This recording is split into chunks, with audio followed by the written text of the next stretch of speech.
Hello friends, കാറ്റത്തെ കിളിക്കൂടിലേക്ക് എല്ലാവർക്കും സ്വാഗതം. അങ്ങനെ നമ്മുടെ സുധീഷാണെങ്കിൽ ആ രാത്രി മദ്യപിച്ച് വന്നിട്ട് ആരും കാണാതെ പതുക്കെ ഡോറ് തള്ളി തുറക്കുകയാണ്.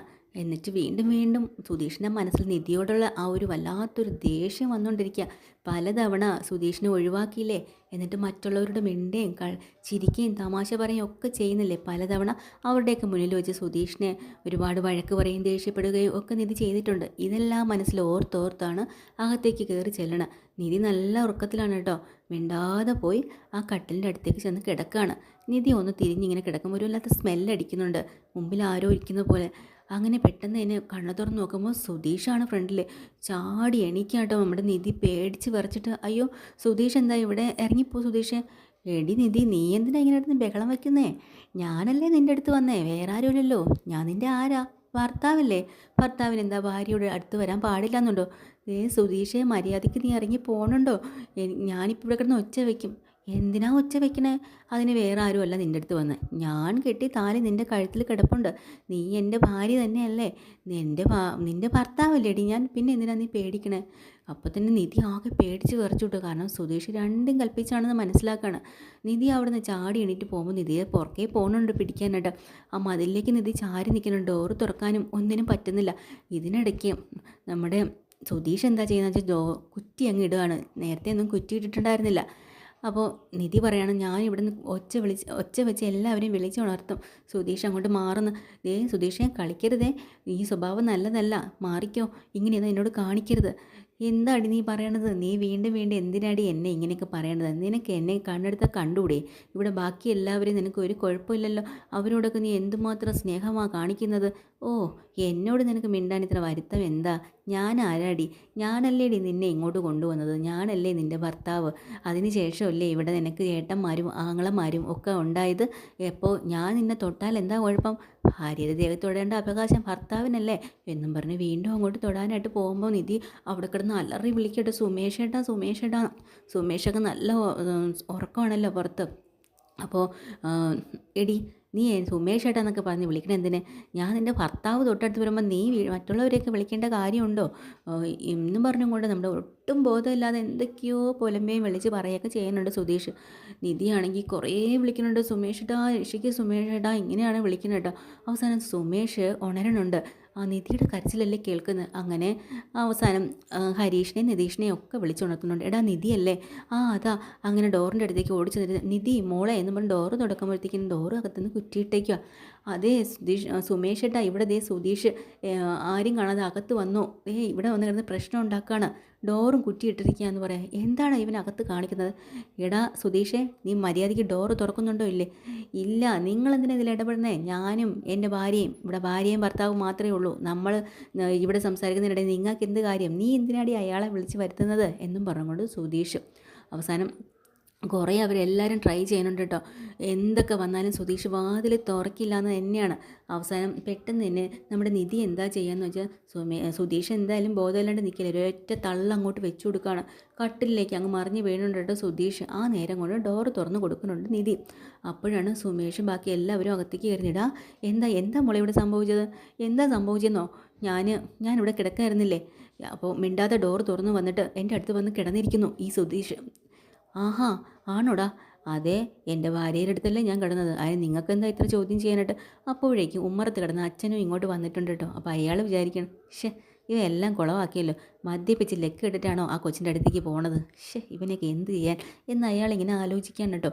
അപ്പോൾ ഇതിനിടയിൽ കൂടെ നമ്മുടെ സുധീഷ് വീണ്ടും എന്തൊക്കെയോ പുലമ്പിക്കൊണ്ടിരിക്കുന്നു. നിങ്ങളൊക്കെ ചോദിക്കാൻ ആരാ? അങ്ങോട്ട് മാറുക. അവൾ എൻ്റെ ഭാര്യയല്ലേ. ഭാര്യയുടെ അടുത്ത് കിടന്നാൽ നിങ്ങൾക്ക് എന്താ കാര്യം? നിങ്ങൾ നിങ്ങളുടെ കാര്യം നോക്ക്, ഞങ്ങൾ ഞങ്ങളെ കാര്യം നോക്കണം. ഇവളെ ഇവിടെ കൊണ്ടുവന്നത് ആരാ? ഞാനല്ലേ ഇവളെ കൊണ്ടുവന്നത്. അത് കഴിഞ്ഞ് അപ്പോൾ അതിന് ശേഷമല്ലേ നിങ്ങൾക്ക് ഇവളെ പരിചയം? എൻ്റെ ഭാര്യയായിട്ട് ഞാൻ കല്യാണം കഴിച്ചുകൊണ്ടുവന്ന പെണ്ണ ഇവൾ. അവളെ തൊടാൻ പറ്റില്ല, അവളുടെ അടുത്ത് സംസാരിക്കാൻ പറ്റില്ല. അവൾക്കും എന്നോട് സംസാരിക്കാൻ വയ്യ, എന്നോട് കാര്യങ്ങൾ പറയാൻ വയ്യ. നിങ്ങൾ മാത്രം മതി. എന്താ ഇവിടുത്തെ ഇത്? ഞാൻ സമ്മതിച്ച് തരില്ല. അങ്ങനെ നമ്മുടെ സുധീഷ് ഇത് തന്നെ പറഞ്ഞുകൊണ്ടിരിക്കട്ടോ. അവസാനം സുമേഷ് പറയുന്നുണ്ട്, നീ മര്യാദയ്ക്ക് വെളിയിലിറങ്ങി പോകുന്നുണ്ടോ ഇല്ലയോ? ഞാൻ പോവില്ല. നിങ്ങളിനി എന്തൊക്കെ പറഞ്ഞാലും ശരി തന്നെ, ഈ മുറി വിട്ട് ഞാൻ പോവില്ല. ഇത് എൻ്റെയും നിധിയുടെയും മുറിയാണ്. ഇതിനകത്തുനിന്ന് ഞാൻ ഇറങ്ങില്ല. ഓ അത് ശരി. അങ്ങനെയാണെങ്കിൽ നിന്നെ ഇവിടുന്ന് ഇറക്കാനുള്ള വഴി ഞങ്ങൾക്ക് അറിയാമെന്നും പറഞ്ഞും കൊണ്ട് ഹരീഷിൻ്റെ ദേഷ്യം അറിയാമല്ലോ. ഭയങ്കര ചൂടനല്ലേ അവൻ. അവൻ അങ്ങോട്ട് കൈ ചൂണ്ടിക്കൊണ്ട് പറയാം, കൈ അങ്ങോട്ട് താത്തിടറാ, നീ ആരോടടാ അടി കൂടാൻ വരുന്നത്? മര്യാദയ്ക്ക് നിന്നോട് മുറിക്കകത്തുനിന്ന് പുറത്തിറങ്ങാനാണ് പറഞ്ഞത്. നീ ആരടാ ചോദിക്കാൻ? എൻ്റെ ഭാര്യയുടെ കൂടെ കിടക്കാൻ നീയൊക്കെ എന്നെ സമ്മതിക്കുന്നില്ലേ? അത് കൊള്ളാലോ. പക്ഷേ നിങ്ങൾ ചെയ്യുന്നതെല്ലാം തെറ്റാണ് അറിയോ. നിങ്ങളെന്താ ചെയ്യേണ്ടത്? ഞങ്ങളെ രണ്ടുപേരും ഒരുമിപ്പിച്ച് ഒരു മുറിയിൽ കിടത്തണം. അതാണ് നിങ്ങൾ ചെയ്യേണ്ടത്. നിങ്ങൾ നമ്മൾ പിരിക്കാനല്ല നോക്കേണ്ടത് എന്നൊക്കെ ഇങ്ങനെ പറഞ്ഞ് ഭയങ്കര ദേഷ്യം എന്തൊക്കെയോ ഒരു വികാരത്തോടു കൂടി ഇങ്ങനെ പറയാട്ടോ. നിധിയാണെങ്കിൽ ആകെ കരച്ചിലും ബഹളമൊക്കെ ആയിട്ട് മാറി നിൽപ്പുണ്ട്. അവസാനം സുധീഷാണെങ്കിൽ സാമാന്നല്ല തെറ്റിയിട്ട് നമ്മുടെ സുധീഷിനൊരു ഒറ്റ അടി അങ്ങോട്ട് പറ്റിച്ച് കൊടുക്കുന്നുണ്ട്. അവിടെ വന്ന് വീഴുന്നുണ്ട്. അവിടെ നിന്ന് വീണ്ടും എഴുന്നേറ്റ് വരുമ്പോഴത്തേക്കും ഹരീഷ് ചട്ടിനെ പിടിച്ച് കുത്തി പിടിച്ച് വാങ്ങി തള്ളി പുറത്ത് കൊണ്ടുവരുമായിട്ട് മൂന്ന് പേരും കൂടെ ഇങ്ങോട്ട് ഇറങ്ങടാന്നും പറഞ്ഞുകൊണ്ട് പുറത്ത് കൊണ്ട് പോകുന്നുണ്ട്.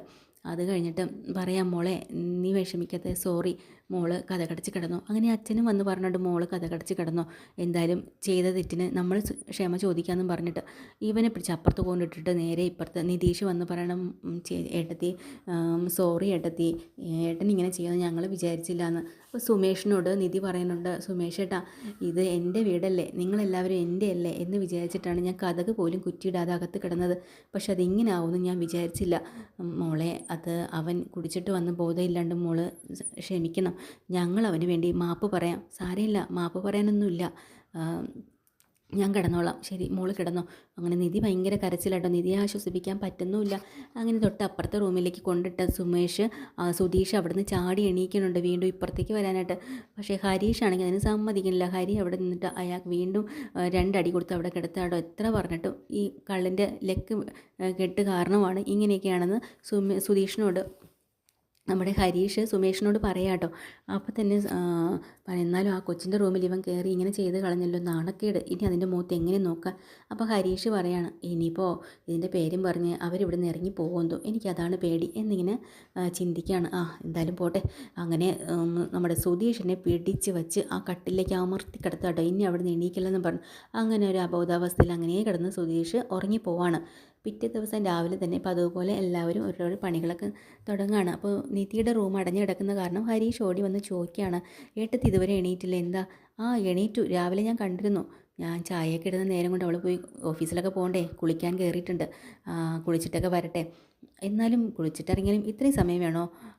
എന്തോ അതിപ്പോൾ തുറക്കും, നിങ്ങളൊക്കെ പോയി നിങ്ങളുടെ കാര്യം നോക്കുമെന്ന് പറഞ്ഞ് നിൽക്കുമ്പോൾ കുറച്ച് കഴിയുമ്പോൾ നിധി ഇറങ്ങി വരും കേട്ടോ.